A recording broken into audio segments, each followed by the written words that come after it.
একটা মেয়ে যদি একটা ছেলের কাছে নুড হয় ফার্স্ট টাইম, ওই যে একটা ছেলে তার ভালোবাসা পেয়েছে, তার সম্মানটা পেয়েছে, ওইটা কিন্তু ব্যাক করা যায় না। এবং একটা রাত মানে হচ্ছে 100 রাত বা সারা জীবন। তো আমার কথা হচ্ছে যে আমি যদি একটা মাস হোক, একটা মিনিট হোক, আমি রাজকে তো দিয়েছি, আমার সম্মানটা রাজকে দিয়েছি, রাজকে আমি ভালোবেসেছি। এবং একটা রাত মানে হচ্ছে 100 রাত বা সারা জীবন। তো আমার কথা হচ্ছে যে আমি যদি একটা মাস হোক, একটা মিনিট হোক, আমি রাজকে তো দিয়েছি, আমার সম্মানটা রাজকে দিয়েছি, রাজকে আমি ভালোবেসেছি। আর যখন দেখলাম যে রাজকে আমি অনেক কিছুই দিয়ে দিয়েছি আমার লাইফে, তখন আমার কাছে মনে হয়েছিল যে আমার ভালোবাসাটাকে টিকিয়ে রাখার জন্য, আমার ভালোবাসাটাকে ভালো রাখার জন্য আমাকে অবশ্যই রাজের সাথে থাকতে হবে।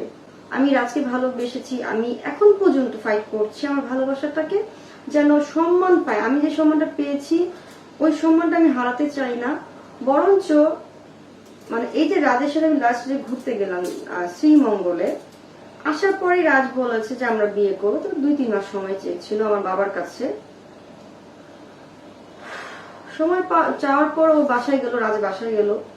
বাসায় যাওয়ার পর ওর আম্মুর সাথে আলোচনা করেছে, কিন্তু ওর মা তো কখনোই বিয়ে দিবে না। কারণ হচ্ছে আমি হিন্দু না, আমি মুসলিম মেয়ে। তো আমার কথা যে একটা মেয়ে মুসলিম হোক আর হিন্দু হোক, তার তো সম্মান, তার ভালোবাসা, তার রাজ পেয়েছে। আমার কথা রাজের মা তো একটা হিন্দু মহিলা, কিন্তু সে তো একটা নারী, সে তো একটা মেয়ে। তো ধর্মের জন্য বা আমি বিয়ে দিব না এর জন্য যদি একটা মেয়ের সম্মানটা সে মূল্য না করে, তাহলে ওই মেয়ে কোথায় যাবে? কিন্তু কাবিননামা থাকে, মানে কোর্টের মধ্যে কাগজ থাকে। তা আপনি একটু সার্চ করে দেখবেন আমার বিয়ে হয়েছিল কিনা, আপনি একটু সার্চ করে দেখবেন কারোর সাথে টাকার বিনিময়ে আমার সম্পর্ক হয়েছে কিনা। আইন কিন্তু প্রমাণ চায়, মৌখিক ভাবে বললে হয় না। যেরকম আমি যদি চিৎকার করে আইনকে যে বলতাম রাজের সাথে আমার সম্পর্ক ছিল, কেউ বিশ্বাস করতো না। কিন্তু আমি কিন্তু সাক্ষ্য প্রমাণ নিয়ে যেয়ে প্রমাণ করে দেখিয়েছি যে হ্যাঁ রাজের সাথে আমার সম্পর্ক আছে। তো আমারও সেরকম রাজের ফ্যামিলিকে বলবো, আমি যদি টাকার বিনিময়ে কারো বিছানায় ঘুমিয়ে থাকি তার প্রমাণ চাই। আমার যদি বিয়ে হয়ে থাকে সেই কাবিননামাটা আমাকে দেখাবেন কার সাথে আমার বিয়ে হয়েছিল, আমার কোনো সাইন আছে কিনা কোনো পেপারে। আমার এতটুকুই কথা।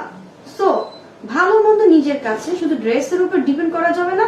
একটা ড্রেস দিয়ে, একটা কাপড় দিয়ে আমি কখনো কারোর ক্যারেক্টার বিবেচনা করতে পারি না। তাকে আমি যদি খারাপ বলি, তার ব্যাকগ্রাউন্ড জেনে তাকে আমি খারাপ বলবো, না জেনে না। আমি তো অন্য কাউকে বিয়ে করবো না, আর অন্য কারো ভালোবাসা চাই না। যদি আমার অন্য কারো ভালোবাসা পাওয়ার ইচ্ছে থাকতো, বিয়ে করার ইচ্ছে থাকতো, আমি রাজকে নিয়ে এত কিছু করতাম না, রাজের ফ্যামিলির সাথে আমি এত ফাইট করতাম না আমার অধিকার পাওয়ার জন্য। হ্যাঁ, অনেক ভালো ছেলে আছে, অনেক সুন্দর ছেলে আছে, কিন্তু রাজ তো নাই। রাজ তো শুধু একজনই হয়, আর সেটা হচ্ছে আমার পার্সোনাল ভালো লাগা রাজ।